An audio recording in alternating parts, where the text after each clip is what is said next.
My name is Larry Brown. I stayed 34 years in the penitentiary for murder.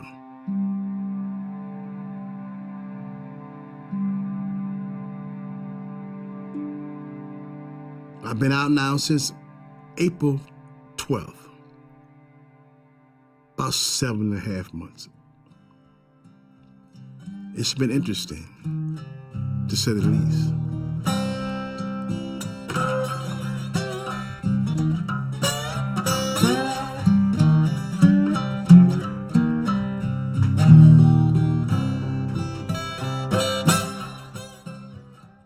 You know, I was born in 1953 in the midst of the Jim Crow law in Forsyth, Georgia, down in the true bottom. We bring you today to Forsyth County, Georgia, just 30 miles north of Atlanta, which in the past few weeks has gained the reputation of being a hotbed of racism. There's no niggers here. Why should they even come, you know? But if you knew my whole life story, you might think I'm the vile racist. But I'm not. During that period of time, me and my family was mistreated by the ruling party, and I was beaten, shot. I was shot in the face at 8, 9, held up against a tree by 5 white men, straddled against a tree, and used for target practice while they beat me. And the only thing that saved me was my uncles them came running through the woods. When they heard my uncles coming, they ran off. But at the end, I got shot in the face. The bullet got removed in 1987 in Sing Sing playing basketball. It came out the hole of my face and was going to my eye. They removed it. Oh, my mom was never around. They had left us with my grandma. For them, they would have to go up north, come down on vacation to see the kids and everything, because there was no work in Forsyth. From birth to whatever, you had to be weaned off your moms, and my mom wasn't there all the time. I didn't get a chance to smell her or feel her at 5 and 2 and 3. Well, in the South, with my grandmother and her, I think, brother, with 16 kids that was not her own, it was very hard for her to nurture and teach everyone. 16 kids in the family. It actually was a good life. We lived in a shack, 1-room shack with the girls on one side, the boys on the other side, my grandmama in the middle of us. It was a wonderful life, you know. It's just that the circumstances of the times was hard. And I'm quite sure if the people got along a little better, it would have been a wonderful place.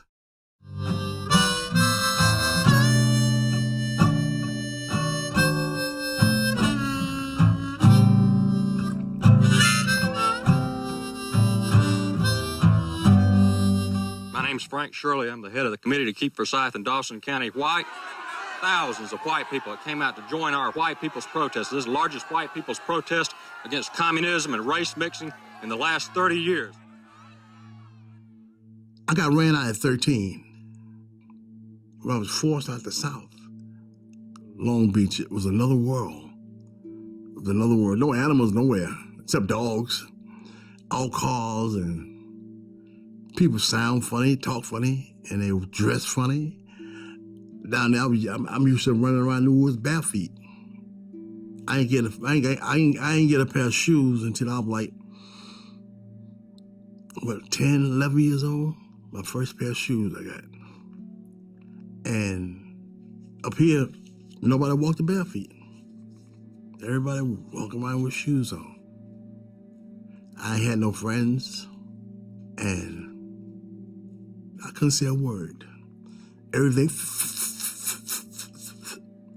It was hard for me to say good morning to someone if you're stuttering. It took you half an hour to say hi. And I couldn't understand why I stuttered so bad.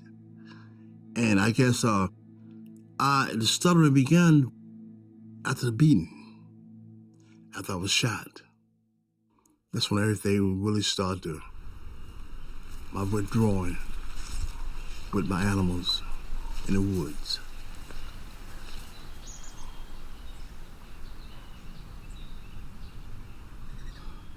People make fun of me. I had to fight a lot. And had to prove, always constantly prove myself. I was never a hateful person. I never was hateful. But I'm not going to allow you to do what you want to do to me like that. And that's what brought me to put me in the penitentiary.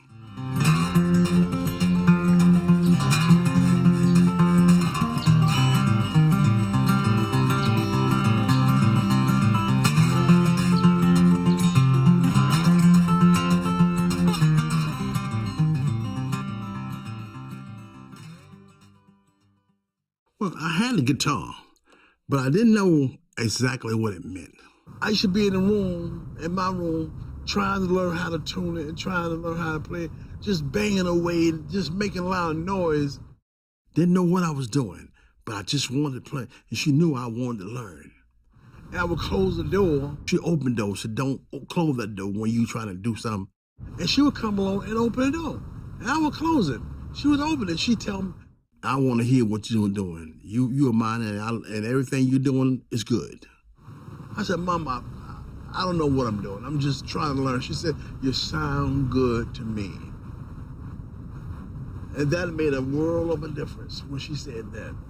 You sound good to me. I want to hear everything that you're doing. So that's what gave me, that inspired me to go forward.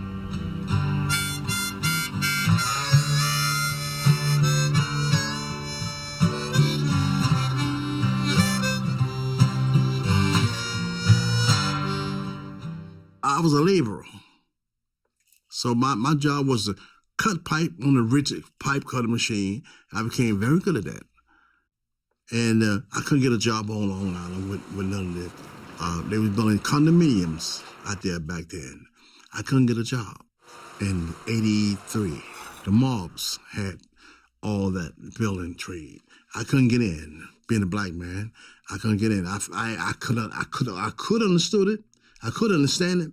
I couldn't understand it, but it was happening. I ain't want to face it.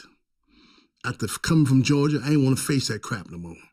That crap was it was anywhere from it. It was in the background. I don't want to hear about it no more. The racism. Yes, it was there on Long Island in my face, but I didn't want to hear it. I just want to look past it. I got a job with Mr. Durer, doing plumbing. Oh, he had a not necessarily a plumbing company, but did a lot of things, salvaging things and blah, blah, blah. But I did plumbing for him. And some stuff came up missing. He accused me of stealing, searched my car. I went around to his store and waited for him. He wasn't in there, so I waited in the parking lot for him. When he drove up in the parking lot in his van, before he can get out, we had words. One thing led to another. He reached out and hit me, boom, and I reached in and hit him.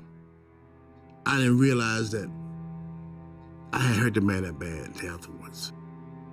It was a fight. I killed the man. And I cried like a baby, too, that I hurt that man. I didn't mean to do that. I fled. I went to Florida. That's why I got busted in Florida. They came down to Florida and got me.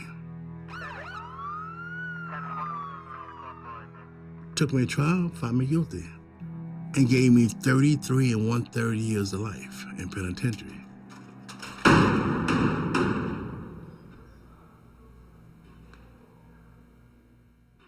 How did your mom take that? My mom took that really hard, but she took it like a trooper because she had to stand with me and show unconditional love. And that she did. She took it hard. Oh, she took it hard. She took it real hard. You said you were in for 34 years. How many prisons were you in over those 34 years? I was in Attica.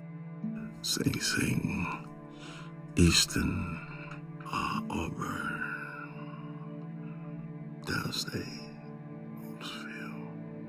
I was in 6, 7.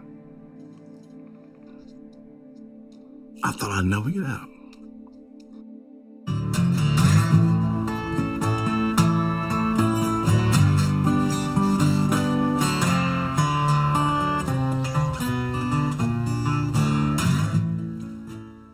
I was 30. Was yelling at 30. I just knew my life was over then. I said I'm gonna have to change it some kind of way. And when I went to jail, I turned back to music and singing. And I picked up a guitar and I said, this is how I'm gonna do it. They have instruments for the prisoner to use. They had a music class, but you could sign out a guitar. And they really didn't have no real good guitars, but they had regular stuff. The regular stuff they had, you could sign out and work with it. And me and the guy was supposed to share it. We shared it for a couple of weeks. All of a sudden, he decided he don't want to share it with me no more. He want to keep it for himself. And in the penitentiary, you back down once, you're done. You're through. That's it. You know, like he could be had. That's it. So when I did question him about it and asked him for the guitar, he caught an attitude with me. Him and about 8 of his buddies. I said, yeah, all right. You's a coward because you got to get 8 people to talk to me about a state guitar. So I was so pissed off, I was spitting blood. So I went to call my mama. I told my mom what had just happened. And she yelled at me. And she told me what an idiot I was. And she hung up. I said, wow, why me? How did she get pissed off at me getting in trouble, right? And an hour later, 2 hours later, 2.5 hours later, I was called down to the package room. I said, what they called me out of the package room for? They ain't package time yet. So I go down there, had a captain, the deputy superintendent, warden, a couple of sergeants, and about 5 police down by the package room. They open the gate. Police open the gate. He's laughing. So I walk past them. They all looking at me. So I go down to the package room. Guy said, here, man, take this thing, sign right here. So I got back up in my unit. Police came in and said, your mama came in there and raised hell about you and that guitar, man. She made sure she was going to call everybody in the world about you and that guitar. She wants you to have that guitar. And when she brought me the guitar, I knew she knew where my heart and soul were.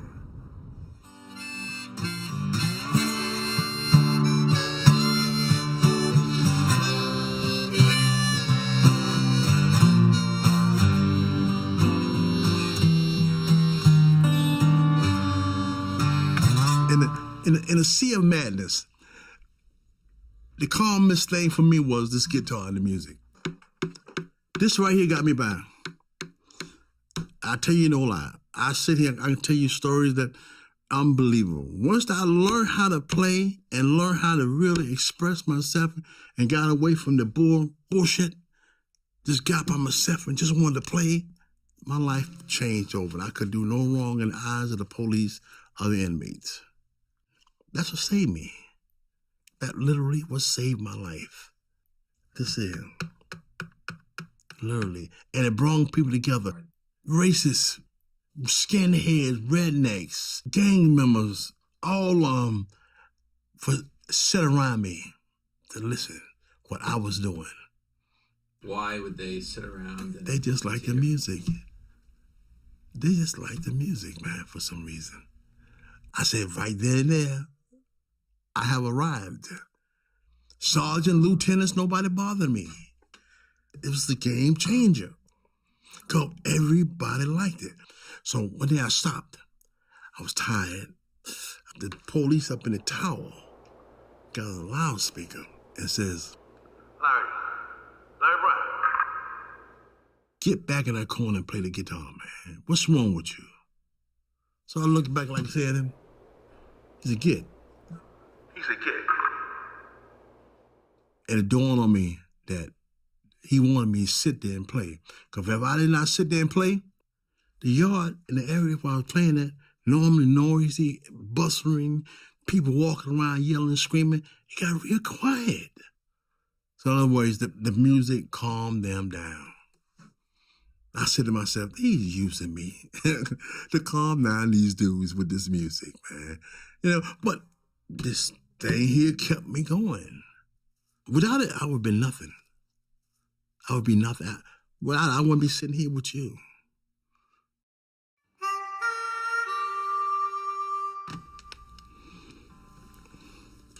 When I first realized I can play the harmonica and the guitar together, I had to have a rack. So I made one out of a mop bucket handle. Oh, iron. Oh, they ain't like that. They frowned over the fact that I made a really good professional one out of a mop bucket handle. They said, you can't do that. Oh, this made too much iron and blah, blah, blah. So I says, they took it. So I looked at them, I said, it's too much iron, eh? Okay. So I went back into the drawing board. I took a coat hanger. I said to myself, I drew it out on a piece of paper. This is the whittled down soap dish to hold the hob in place. So I couldn't get nothing to clamp down on there to hold it in. And I took a coat hanger and a lighter and bent it in. And I had to make it close, tight fitting. So when I put them around my neck and pull it tight, it'll pull back enough for me to really rock on in there. Kept that one about a year. Oh, you can't have that. Okay, no problem. No, I don't care. I can make these things in 10 minutes. You want to take it? You want to feel good about it? Go ahead. Make yourself feel good. Take it. I get another coat hanger. I'm back in business. When I went to my board, my last board, the board before this one released me, I knew then, I says, I'm never getting out. This time I went in there, they introduced themselves, and then they said, Mr. Brown, you got anything to say? I said, yes, I would like to apologize for taking Mr. Durer's life. That was not my intention. I'm sorry that I took that man's life. I took that man's life. She said, hold it. Not only did you take his life, you took your life too. Now have a good day, Mr. Brown. I told her about 4 minutes, 5 minutes, as opposed to an hour and a half previous. I said, okay. I just got up and walked out. I had nothing to say. They asked me what they say. I just said what they told them. I walked out. And I made that board. They let me go home on that board. What was the feeling like when you heard that you were being paroled? Scared. Relief and scared. Because all my family was dead. I had no one out there. Had no place to go. I was going into a whole entire new world. And I was scared, but yet I was eager to take on the challenge. I wanted it. I wanted to get out of there. I wanted to move forward, but I was scared.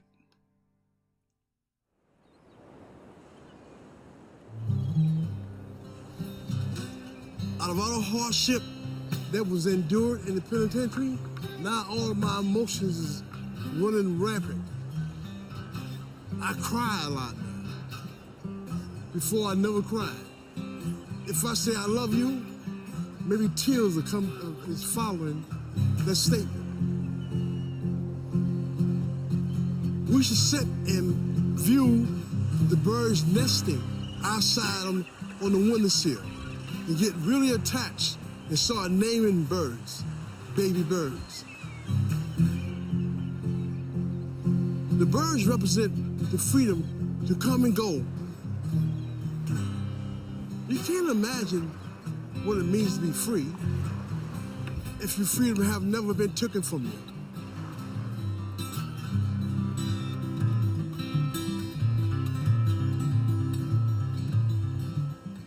So much hurt. You can't imagine not being able to hug your loved ones when you want to hug them, speak to your mother when you want to speak to your mother. eat your mother's cooking when you want to. You can't imagine. A lot of sleepless nights wishing for this very scenery right here. But the hurt and pain never will go away.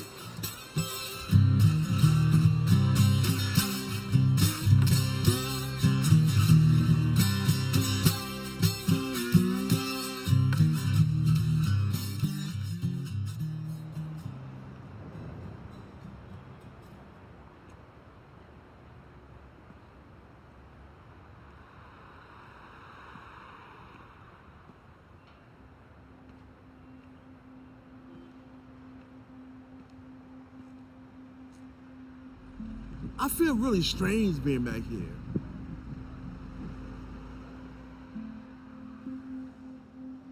Cause standing here, looking at this place, it's so hurtful. It is so hurtful. To think I took a man's life right here. I actually took a man's life right there.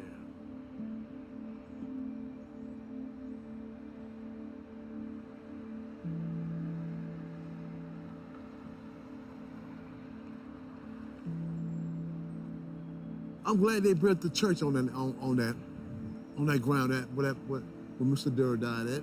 I'm glad they did that. It's fitting that they would put a church there. I hope his soul went to heaven. Because I had no right to take his life. I'm so sorry. I can't stand here no more.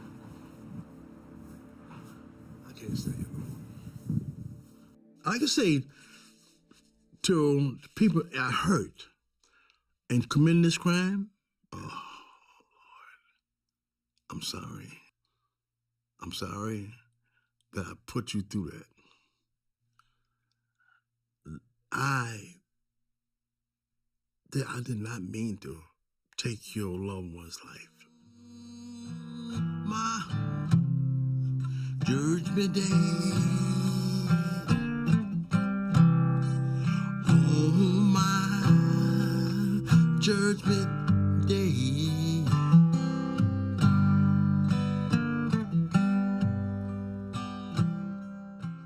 I wrote the song for my mom because I was lonely for her.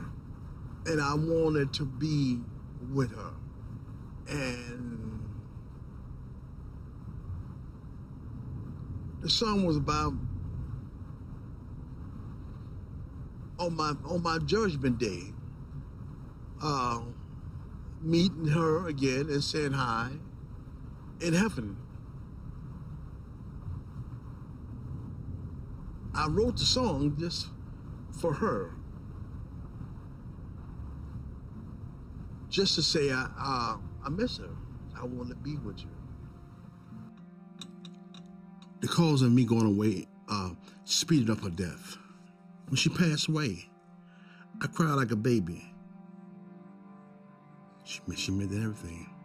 My lifeline, once my lifeline passed away, I was truly on my own in the penitentiary, in the world, really.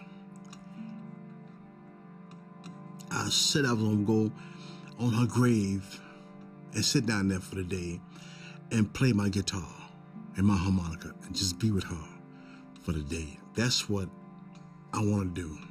That's the biggest thing on my bucket list that's bothering me right now. I haven't found where she was buried at. But when I do find that, I'm gonna go there, just sit down on the grave and play and talk to her. Ask her for her forgiveness. Can you tell me a little bit about what you feel going to see Mom for the first time? Oh, emotions, man. I don't know how to handle this thing. Did she ever have the chance to hear you after you became a better guitar player in prison? No, she did not. No, she did not.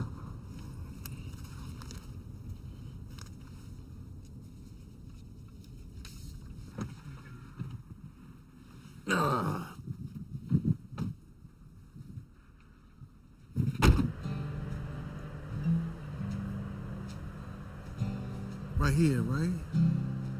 Ma, I'm sorry about the informality. I'm gonna get you a headstone. I'm definitely gonna make it right. I'm sorry. I'm so sorry. Oh, I believe.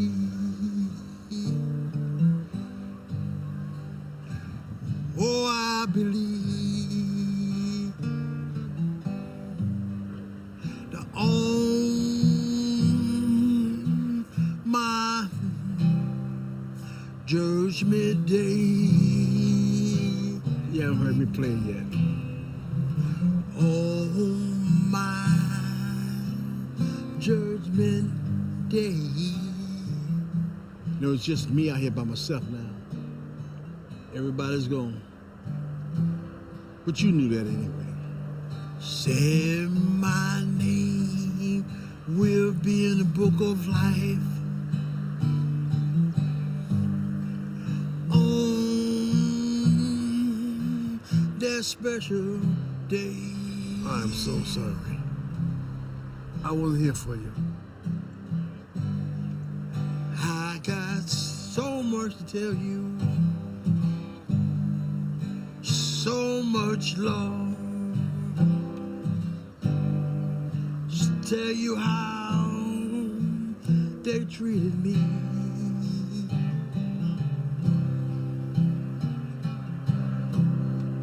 Since you've been gone. I know you've been with me all these years.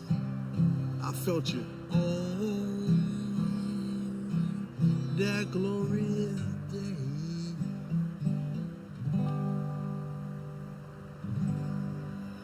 I got so much, girl, and I love you so much.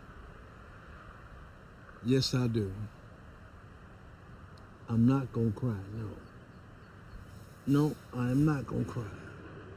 I just came to visit, just to find you, see where you was at. Nah, I know. Definitely gotta get a headstone. Put some flowers out here too. I'll be back.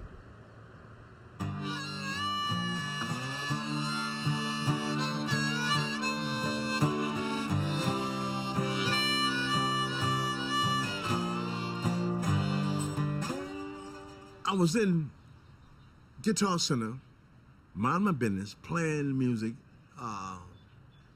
beautiful guitars I had, and this guy came up to me and was digging what I was doing, and we got to talking. Hey, Steve, what's going on, partner? Steve asked me what was my goal in getting out the penitentiary. I told him my ultimate goal was to go to my mother's grave and show her what I had learned over the years. And to play a show somewhere. Hey, Larry, so I got you a gig at the Iridium in New York City. Okay. It just so happens to be on April 12th. Wow. How symbolic. Exactly 1 year after I come out of penitentiary, I'm gonna do my first concert. Exactly 1 year to the day. The 12th. Wow, man. Wow. Hey, when Steve do something, he do something big, don't he?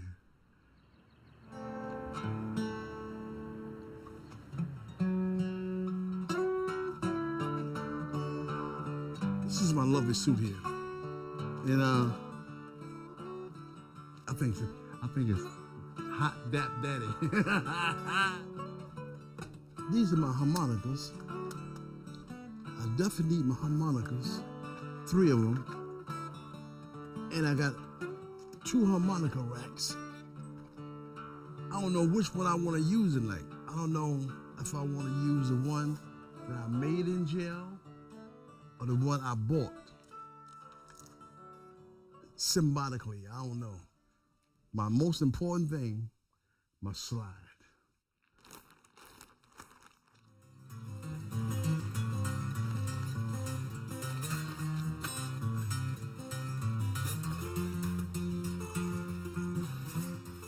Like I said, I'm a little nervous about this whole deal. I have never done it before.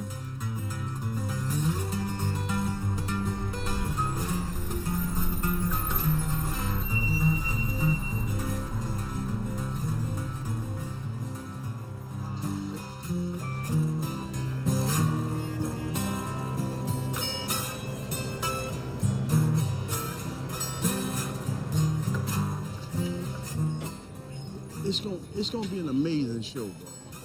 It really is gonna be an amazing show.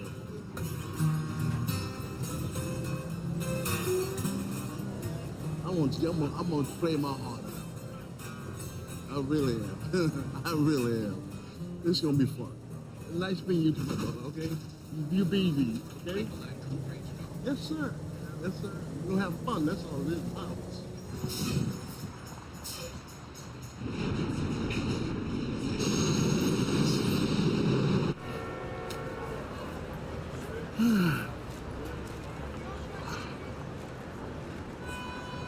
How do you get to Broadway or Carnegie Hall? Practice, practice, practice. Today is 1 year since I left out of the penitentiary. I would never have thought to be released from the penitentiary, more or less standing on Broadway, getting ready to play a debut performance in the Iridium Theater in front of possibly 200 people. My first open performance. I have practiced many years alone by myself to get to this point. Now that I'm here, I want to try and make the best of it.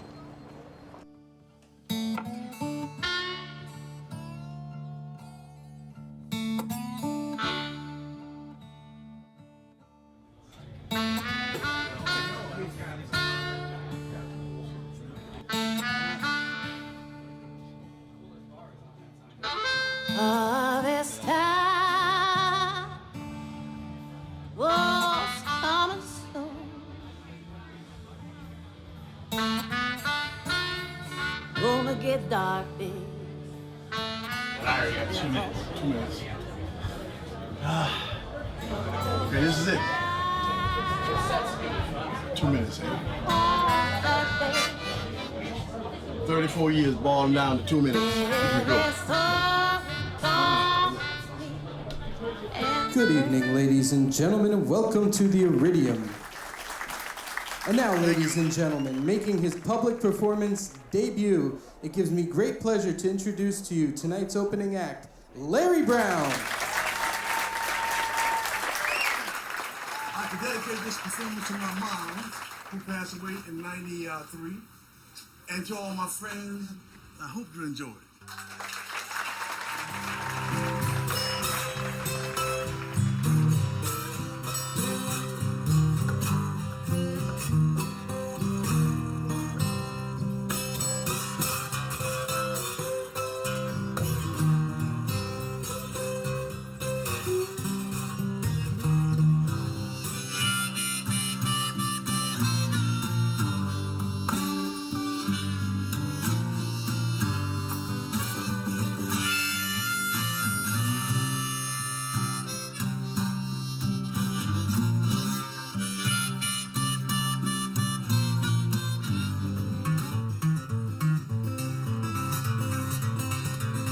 So the moral of our story is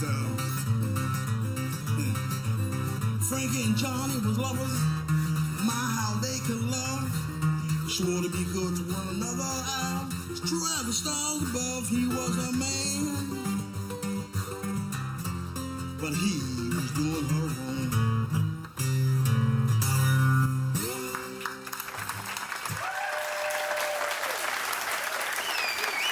Thank you. Thank you. Thank you. Have a good night. Enjoy yourselves.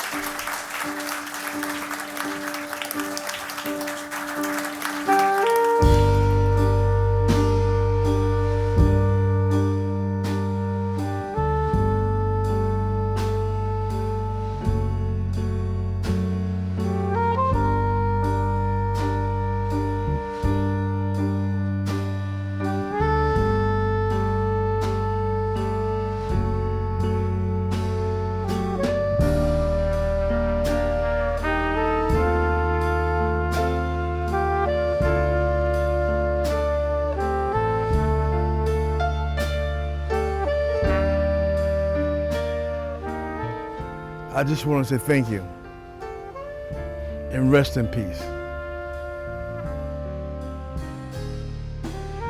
I always loved you. Always loved you.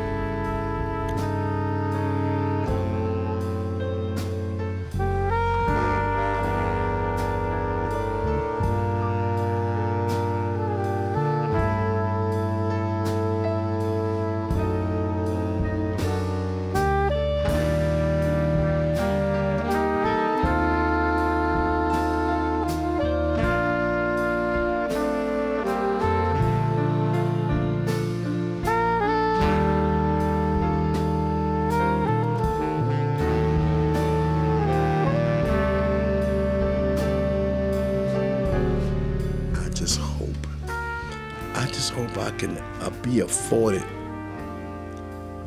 a healthy 15 more years, healthy, vibrant 15 more years. That's why I ride my bicycle 7 to 10 miles a day.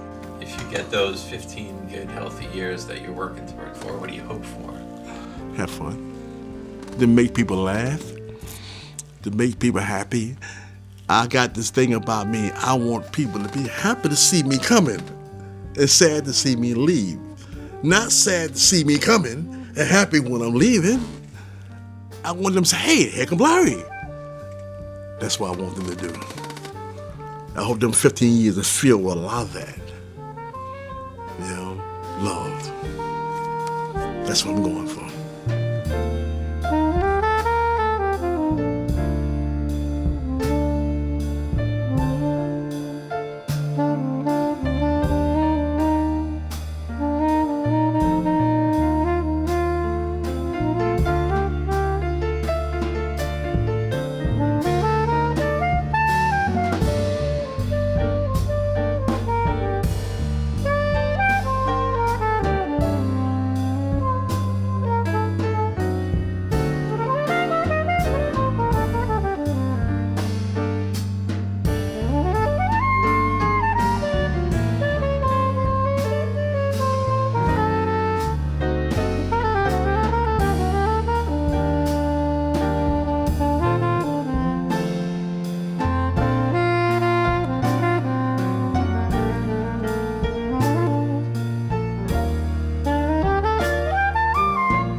I wrote the song for my mom because I was lonely for her, and I wanted to be with her in heaven.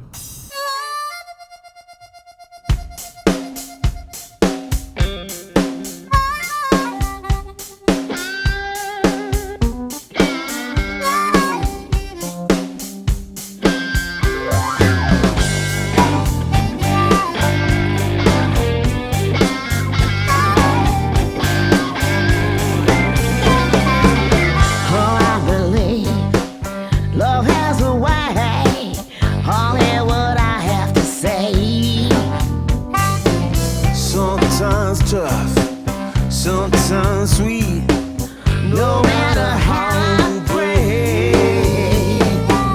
Just like my mama held me as a child, I did my time, I walked a mile, always always day.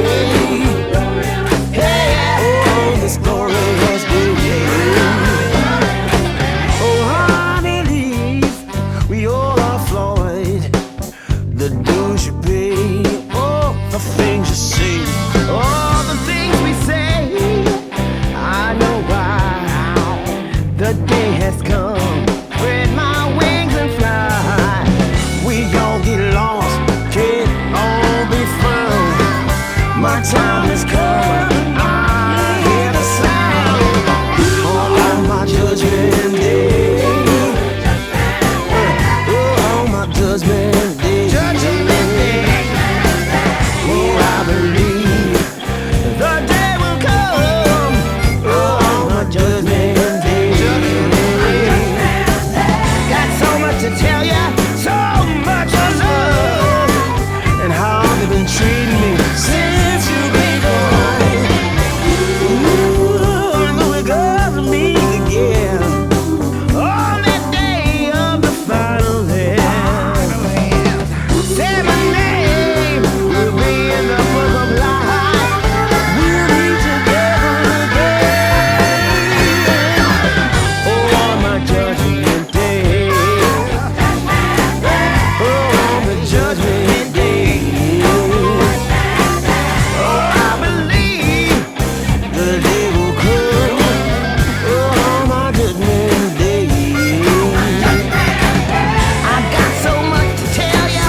Treating me, since you've been gone.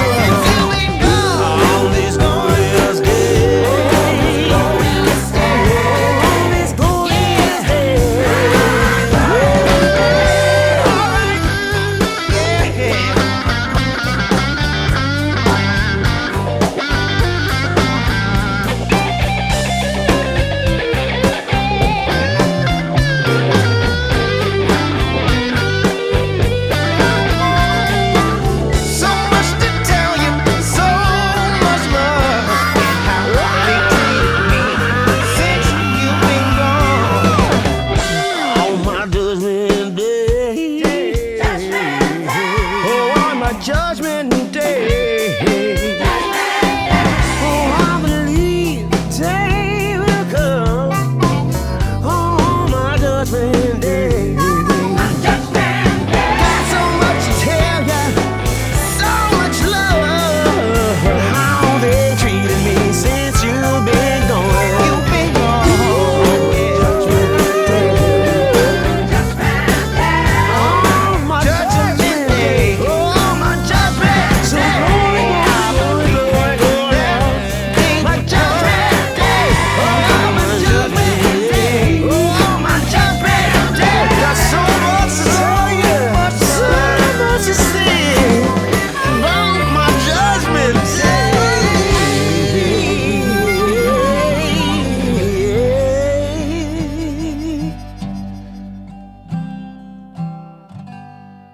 Stuff like that. That's original.